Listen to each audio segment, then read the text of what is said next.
Okay, here's why my family had to evacuate out of the US so quickly.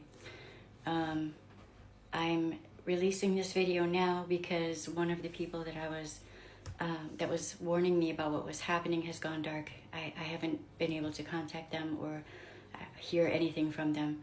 And I was told if this happened to tell everybody what happened. So here we go. First, I'm a former victims advocate, and one of the places I worked with had a group of men come in and demand access to the files of our clients. Our clients were victims of SA, R, DV, or combinations of all of that. And those files are not to be shared with the general public. These men that came in, it was a group of 4 or 5 men. They were not wearing uniforms. They had no badges, no patches, no identifying anything, and they would not identify who they were working with or if they were working with anyone. They just came in and demanded access to the files. They didn't have a warrant. They did not have a specific file they were looking for. They wanted access to all of the files.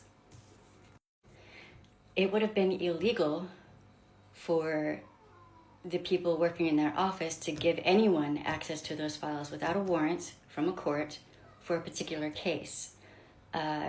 You're not supposed to release all of the files to anyone without there being good reason. So they were denied access, and they started to get threatening, and several of the people who were working there called law enforcement, and at that time those dudes left. That speaks volumes to me. Not long after that, 2 of my former coworkers were disappeared off the streets. We don't know where they are. I've had a whole bunch of people looking for them. All of my friends who helped me with the Brian videos, they've been helping me try to find the people who were disappeared, and we can't find them. Then another person, someone tried to grab them. They were able to get away and evade that, and they left the country. Then a 4th person, a 4th former coworker, started to notice on her vehicle's cameras that they were being followed. And they put in an extra dash cam and saw that there were 2, possibly 3 vehicles following them. So they left the country also. On top of that, several of my former coworkers who were retired or resigned also started to have people following them. And I started to feel very nervous. Now, I had moved from New Orleans to Michigan, but I started to feel very nervous, and I started to think that I was becoming agoraphobic. I wouldn't leave the house. I was always home. My instincts were kicking in, but I didn't know why until I found out what was happening to my former coworkers. On top of that, my partner is 2nd generation Peruvian. That would make my child, my youngest, 3rd generation Peruvian. So my partner and my youngest child might have been in danger also. So we decided to leave the US, and we thought that we had everything ready for the move, for what we would need to get established here, but we were wrong. We were panicking, and we did not have everything ready, so the transition to living here is very difficult right now. Now, I'm not going to say what location was being targeted with the files. As I've stated before in previous videos, I didn't just work in one city. I volunteered in several different places.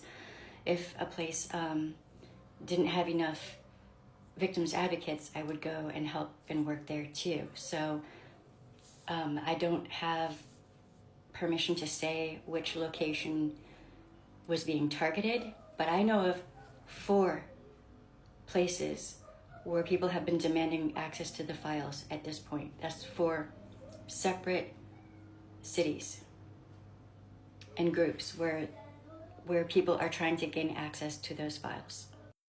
I don't know if it is locations that are predominantly minority areas or what, but that's kind of what it looks like to me. That's what it appears to be to me. I'm asking everyone out there to do everything you can to boost this video, please, because this is something that I think all of the victims advocates out there need to know and be aware of. Watch your six. It might be time to hide files. I know of 2 locations that have hidden the files. They're not giving anyone access to anything unless it is court ordered from a judge for a particular case. I don't know if this is national. I haven't seen anything about this in the news. I don't know much more than what I'm telling you, what I know personally, okay? So that's why me and my family left so quickly. And we are having a very hard time right now because certain things that we were told that we needed to do and we did, there was more. We didn't know that. And we're trying to get all of that worked out right now. So if you're in Scotland, and if you would not mind, we need help with some things. I know that several people who are here offered to help. I'm so frazzled right now. If you could comment on this video, I would appreciate that. I'm gonna go look at the other video and reach out to those people who offered to help. I don't like asking for help, and I know that's a trauma response, but I try to be as self-sufficient as possible. I want to be the one helping other people. I don't like to be the one receiving help, but we're at the place right now where we need help. I don't think it would be safe for anyone, in me, my partner, or my youngest child. It would not be safe for us to go back to the US right now. That's obvious. To all the victims advocates out there, you're doing amazing jobs. I know that most of you are just running yourself ragged, and I love all of you. Most people don't understand how hard the work is that you do. And I'm speaking to all of the victims advocates right now. I don't care which demographic you work for, if it's people with disabilities and chronic illness, elderly people, children, women and men, all of you, be advised. Be careful with the files. Guard your clients, please. And I love you.